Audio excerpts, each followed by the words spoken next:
2 ಎಕರೆ ಜಾಗ ಇದು. ಬೆಂಗಳೂರಿಂದ ಎಕ್ಸಾಕ್ಟಾಗಿ ಇಲ್ಲಿ 100 ಕಿಲೋಮೀಟ್ರ್ ಆಗುತ್ತೆ. ಸೊ ಹಳ್ಳಿಯಿಂದ ದೂರ ಇರುವಂಥ ಐಸೋಲೇಷನ್ ಪ್ಲೇಸು.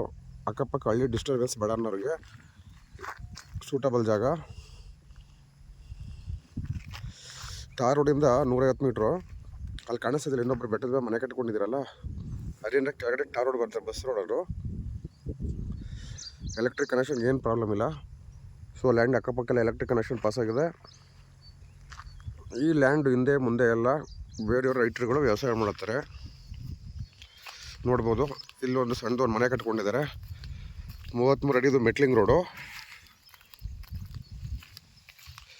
ಇದರಲ್ಲಿ ಒಂದು ರನ್ನಿಂಗ್ ಬೋರ್ವೆಲ್ ಇದೆ.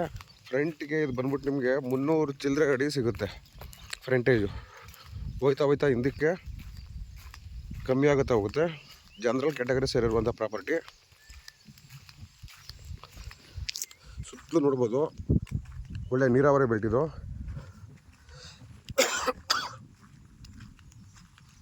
ಸೊ ಯಾವುದೇ ಡಿಸ್ಟರ್ಬೆನ್ಸ್ ಇಲ್ಲ ನೋಡಿ. Road ಬಿಡ್ತಿದ್ದು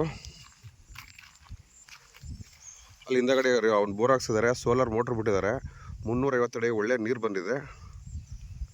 so electric connection ಲ್ಯಾಂಡಲ್ಲೇ pass ಆಗಿದೆ. ನೋಡಿ ಸುತ್ತಲೂ ನೋಡಿ, ಈ ಲ್ಯಾಂಡ್ ಪಕ್ಕದಲ್ಲಿ ನಿಮ್ಗೆ ಹೇಳಿದಾರ ಬೇರೆಯವ್ರ ಮನೆ ಕಟ್ಕೊಂಡಿದ್ದಾರೆ, ಇಲ್ಲೇ ವಾಸ ಮಾಡ್ತಾ ಇರ್ತಾರೆ.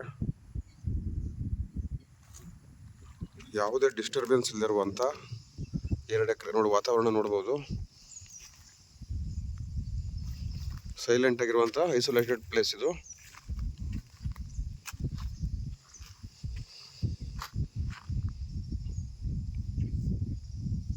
ಇದನ್ನು ಸ್ಕೆಚ್ ರೆಫರ್ ಮಾಡಿದಾಗ ಇದ್ರ ಎಕ್ಸಾಕ್ಟ್ ಸ್ಟ್ರಕ್ಚರ್ ಗೊತ್ತಾಗುತ್ತೆ. ರಿಜಿಸ್ಟ್ರಿಗೆ ರೆಡಿ ಇರುವಂಥ ಪ್ರಾಪರ್ಟಿ ಇದು.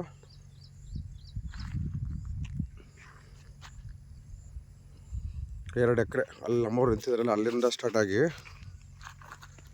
ಆ ಮನೆ ಇದೆಯಲ್ಲ, ಆ ಮನೆ ಹಿಂದೆವರೆಗೂ ಫ್ರಂಟೇಜ್ ಬರುತ್ತೆ. ಹೋಗ್ತಾ ಕಮ್ಮಿ ಆಗುತ್ತೆ ಇದು.